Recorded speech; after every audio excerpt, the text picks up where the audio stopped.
এমনকি নিজের মেয়ে থাকলেও ওর চেয়ে বেশি ভালোবাসতেন কি না সন্দেহ। আমি ঠাট্টা করে বলি, নিজের মেয়েকে না হতে পারে, বউকে নিশ্চয়ই বেশি ভালোবাসবে। মা হাসেন, তারপর বলেন, কপালের কথা কি বলা যায়, সুমির বাবার বিদ্যানুরাগ আছে।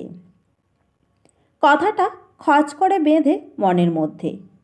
ও, এই বুঝি মার মনের কথা। এক রবিবার দুপুরে নিরালা বুঝে খপ করে সুমির আঁচল টেনে বলি, এই সুমি। ভুরু কুঁচকে সুমি জবাব দেয়, কি? জবাবটার মধ্যে একটুও যদি রস থাকতো। সারা দুপুর এরকম হুটোপাটি করো কেন?